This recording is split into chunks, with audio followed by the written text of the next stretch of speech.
football. What I want to see is, remember the Chargers got LaDainian Tomlinson, then Drew Brees. I'm not saying Ty Simpson's going to be Drew Brees, but do they pair Jeremiah Love with Ty Simpson by trading into the late first or taking him at pick number 34? So, Mel, let's take a look at Jeremiah Love as he joins the commissioner. He's the third running back selected in the top 3 in the last 20 years, joining Saquon Barkley and Trent Richardson.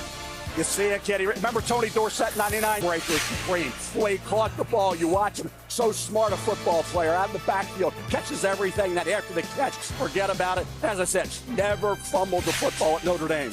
We always had this conversation. Love the player. The Arizona Cardinals, we're supposed to build our team inside out, front to back. They got James Conner, they got Tyler Algiers in the offseason. Now you have Jeremiah Love. It just seems to me they're going about this, building this team in a different way than I would, Lou. I love the player, but I disagree with the pick for Arizona. Well, look, they still do need to build their team front to back, and they need to be strong down the middle. But again, there's more depth on the offensive line in this draft that they're going to have to go to work on and try and get some of it, but you can't pass this kid up. Let's go down to the stage. Marriott Bonvoy brings us there. Laura is standing by with Jeremiah Love. Laura. Jeremiah, your dad was your first ever coach. He's instilled so much confidence in you over the years. How special is this night and this moment for the two of you? It's very special. You know, my dad was the first person that believed in me. And, man, he didn't sacrifice a lot to get me to this point. So I got to pay him back, got to pay my family back. And I'm looking forward to get to work in Arizona, you feel me? I feel you. You are the first running back to be taken in the top 5 since 2018. Why will your skill set translate to the NFL? I mean, it's just a blessing, you know. I feel very honored to represent the running backs. And I'm going to put on for them. I'm going to put on for all football players. I'm going to put on for Notre Dame. I'm going to put on for my family. And lastly, I'm going to put on for the Cardinals. We're going to do some special things together. Congratulations, Jeremiah. Thank you. Appreciate it.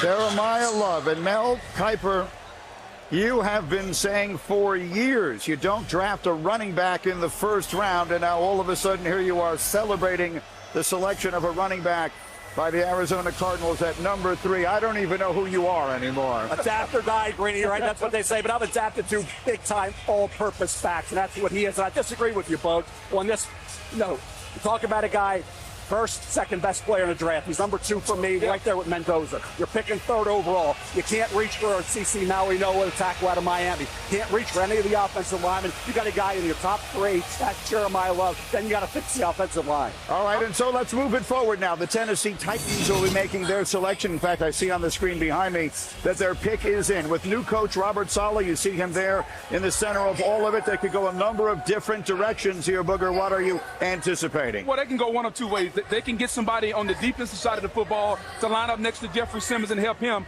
or do you pair somebody with Cam Ward, the number 1 pick last year, and try to help somebody on the offense? They got to help their star players. Is you going to help Cam Ward or are you going to help Jeffrey Simmons? Which way do they go? All of those great Ohio State defensive players remain on the board if that's the direction that Robert Saleh chooses to go. Arvell Reese, Sonny Styles, Caleb Downs, all of them expected to be drafted early here tonight off that outstanding Buckeyes defense. Will that be the direction Tennessee goes? We'll find out in a moment. Here he is, the Commissioner Roger Goodell, making his way to the podium to announce selection number 4. With the 4th pick in the 2026 NFL Draft, the Tennessee Titans select Carnell Tate, wide receiver, Ohio State. Wow.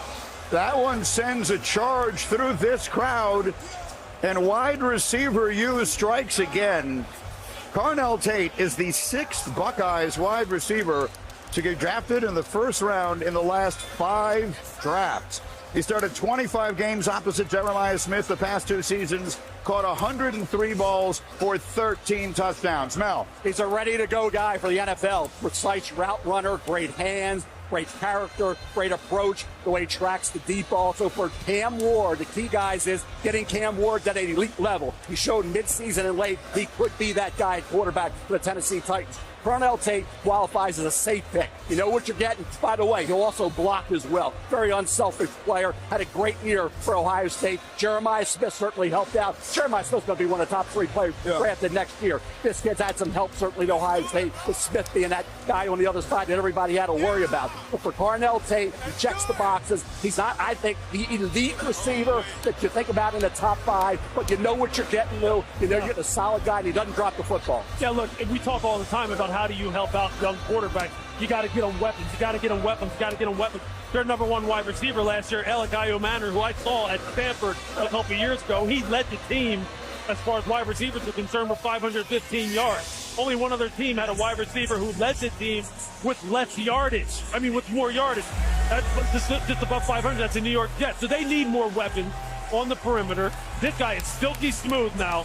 Silky smooth. And he catches everything. What a great pick for Cam Ward. I promise you, he's happy right now.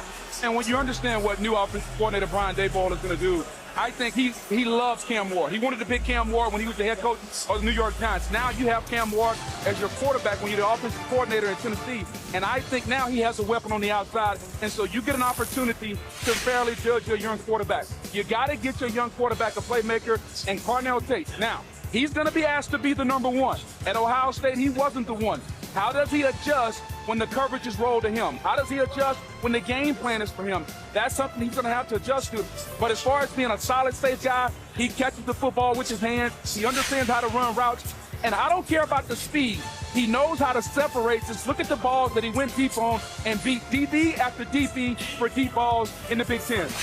So Carnell Tate becomes the first Ohio State player off the board in this draft. I'm not sure how many people saw that coming, with Arvell Reese available and Sonny Styles available and Caleb Downs available. The Carnell receiver drafted in the top 4 in the last decade. Marvin Harrison Jr., also from Ohio State, was the other. Harriet Bonvoy takes us down to Laura, who's standing by with Carnell Tate. Carnell, what do you want your new quarterback Cam Ward to know about what you'll bring to this Titans offense? I'm a reliable target for him. Whenever he needs me, I'm there for him. I'm always open. You had a really incredible moment where you wanted to honor your late mom, Ashley, tonight. Can you show us how you had her name inscribed on the inside of your jacket? And as you're showing us, how did she help you achieve your dreams that you wanted to achieve, but that were also her dreams? Yeah, my mom, she's my everything. She was my rock. She's my world. If it wasn't for her, I wouldn't be here. She sacrificed everything for me. I'm forever in debt of it. I know she'd be so proud tonight, Carnell. Congratulations. Thank you.